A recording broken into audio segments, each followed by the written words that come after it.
I'm Victor Laruccia, the Executive Director of the San Diego Italian Film Festival, and in this commentary, I'll look at some aspects I find interesting in the new work of Marco Bellocchio, the prize-winning film Il Traditore. Il Traditore offers up its range of meaning only through historical background and a sense of Bellocchio's role as an Italian film director.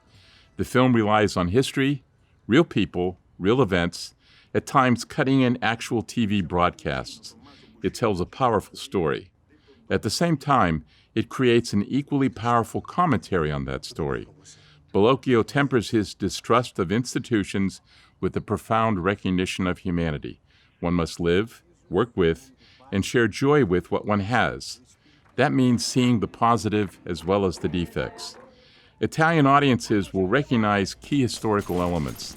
Mafia internal power struggles in the 70s between the savage younger thugs from Corleone and the older settled chiefs from Palermo. The older Palermitani wanted violence to be hidden. The Corleonesi wanted blood to flow everywhere.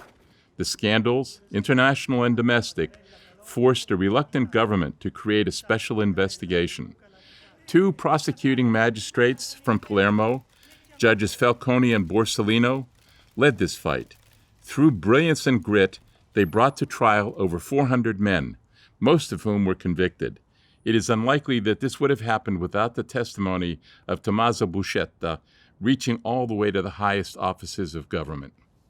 Through flashbacks and dream sequences, Bellocchio weaves the life of Buscetta into his discussions with Falcone, so that we see a man dependent on an identity structured by the ideology of the Cosa Nostra, an ideology founded in the idea of family, but ultimately in the principles of a modern institution, to get and hold power.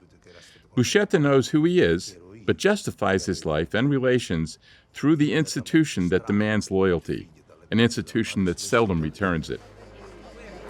E io non l'ho potuto sparare, perché non potevo rischiare di spaventare il bambino.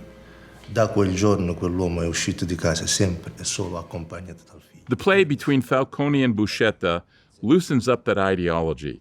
Through the respect, Falcone shows Buscetta his acceptance of Buscetta's intelligence and leadership abilities, while at the same time putting that in the frame of his criminal behavior. Ho letto nei suoi occhi che ha pensato che sia avvelenato. L'ho pensato, è vero. Ma per me o per lei?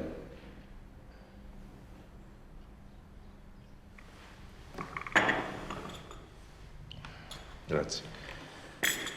Ne abbiamo bevuti tanti perché proprio questo. No, proprio perché stiamo finendo. Bellocchio is never straightforward here. He suggests, and the suggestions always come with references to other institutions, especially the family and the Catholic Church. Bellocchio makes it clear that even religion is mutable, seen with the shouts, "Long live Santa Rosalia!" Later mutating to guns blasting the priest Fra Giacinto by some assassins from the party. This religious fervor expressed through fusillades of bullets. Throughout the opening party segment, there is a heavy sense of dread, with little light to show us detail. Every shot showing a moment of fun alternates with another anticipating violence.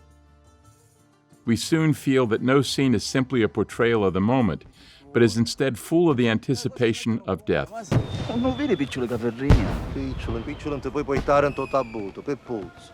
A Benedetta Antonia ci ha pensato tu. Lo sai che sono come mie figlie. Even in the scenes between Falcone and Buscetta, which seem almost placid, the undertone is dark. Every Italian will know that Falcone was murdered, and that he knew his murder was likely even while interviewing Buscetta. Si muore sempre per tanti motivi.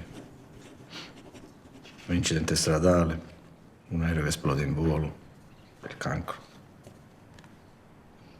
La morte ci accompagna sempre.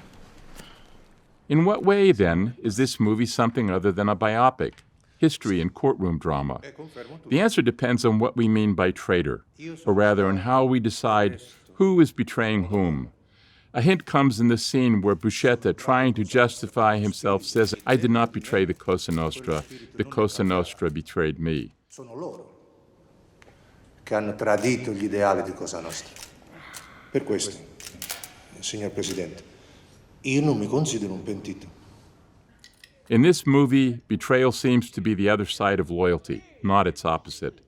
This leaves Bellocchio's characters, both the heroes and the villains, in an eternal existential turmoil, pursuing justice and savage appetite at the same time. This is not an easy line to keep, but as an artist, Bellocchio has been doing it well for over 55 years. Alla fine si muore e basta. Ma che dici?